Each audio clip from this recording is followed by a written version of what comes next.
तो यूपी में सीएम चेहरा कौन होगा? ओबीसी चेहरा बना दे, बढ़िया रहेगा। ओम प्रकाश राजभर जी बना दे, अच्छा रहेगा। काहे लिए हम कहेंगे कि नहीं बनना चाहिए, बताइए? कौन नहीं चाहेगा अपने नेता को मुख्यमंत्री प्रधानमंत्री बनाना? सब चाहते हैं कि हमारे नेता मुख्यमंत्री प्रधानमंत्री बने। चलिए, मुलायम सिंह जी कैसे नेता थे? अच्छे नेता थे, पिछड़ों की आवाज थे, बताइए। वंचित वर्गों के लिए लड़ते थे। आज संघर्ष करके समाज को, जिनका बुद्धि घुटने में होता था, लोग कहते थे, अनिल राजभर नहीं, जिन लोग कहते थे इनका बुद्धि घुटने में होता उस समाज का, उसको राजनीति के मुख्य पटल पर लाने वाले मुलायम सिंह यादव जी आज वो समाज के विचार को लोगों ने खत्म। ये बयान जब आपने कहा है तो ये ओपी राजभर जी ने भी कहा था कि यादवों की 12 बजे से पहले बुद्धि तो मैं तो कहता हूँ, जब स्वर्गीय मुलायम सिंह यादव जी धरती पर जिंदा थे तो संघर्ष करके जिनका बुद्धि ठुकने पे होता था, जिनकी जो 12 बजे दिन में बुद्धि खुलता था, उनका 4 बजे बहुत अभी खुलने लगा है। अभी लग रहा है नहीं, अब लगता है कि 5 साल सत्ता से दूर हो गए। अब धीरे धीरे बुद्धि उसी जगह जा रही है। अच्छा, क्योंकि गाली देते हैं ना, ओबीसी वर्गों के नेताओं गाली देते हैं, दलित वर्गों के नेताओं गाली देते हैं। आपकी एक परंपरा जो है, गाली दे करके आप समाज के बीच में अच्छा नहीं बन सकते। आप कहिए कि हाँ आपके नेता काम कर रहे हैं, आप आगे जाइए। ठीक है। अनिल राजभर समाज के बीच में काम कर रहे हैं, वो भी चाहते हैं समाज आगे बढ़े, लेकिन बेचारे कभी कभी हम ही को टारगेट कर लेते हैं, गरियाने लगते हैं, तो समाज भी कहता है ये इससे बढ़िया ये खराब आदमी है। अरुण राजभर हम समाज के बीच में जनता तय करेगी हम कैसे हैं कैसे नहीं।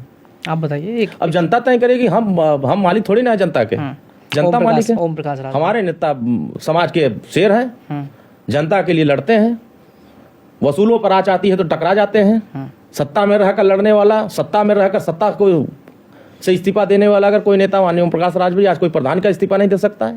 हमारे मंत्री कैबिनेट मंत्री से इस्तीफा दिए थे, इसलिए तो जनता पसंद करती है कि हमारा हीरो असली कोई है वंचितों का, पिछड़ों का, तो ओम प्रकाश राजभर जी। माननीय काशीराम जी बहुत अच्छे, इस समाज को जगाने वाले, वंचित वर्गों को, दलित पिछड़ों को जगाने वाले मसीहा का नाम है कांसीराम।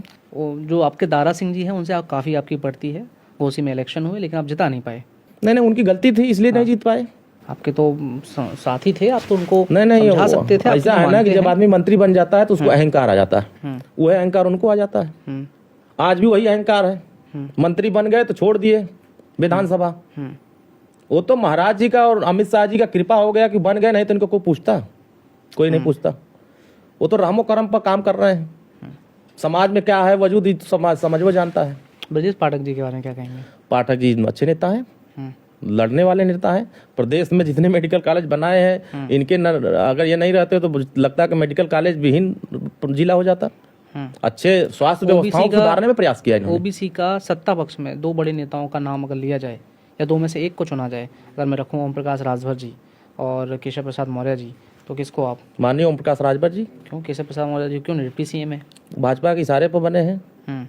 माननीय ओम प्रकाश राजभर जी मालिक हैं। आपको नहीं लगता कि उनका सरकार बनाने में कोई बड़ा योगदान है? नहीं, उनका योगदान 17 में रहा है, उनका योगदान रहा, 22 में भी रहा है। उनका योगदान, उन्हें अपनी पार्टी के लिए योगदान देते हैं। लेकिन वो अपनी सीट से ही हार जाते हैं। नहीं, वो हराया जाता है उनको। किसने हराया? अब तो वो जानेंगे ना उनको हराया किसने। योगी जी ने हराया ना, वो कह रहे होंगे तो हो सकता है वो उनको प्रैक्टिकल पता चल गया होगा। हमको क्या पता है कि कहाँ से लड़ रहे थे और क्या रिजल्ट आया उनको। वो जाने, अपना काम जाने उनका। बीच में केशव जी की चर्चाएं चलती हैं कि वो सीएम बनना चाहते हैं, रूठे हुए हैं पार्टी से, पार्टी छोड़ देंगे, क्या था ये? नहीं, छोड़ने की बात नहीं, लेकिन हाँ ये प्रयास करते हैं कि सीएम बन जाए। हमारी शुभकामनाएं को सीएम बन जाए।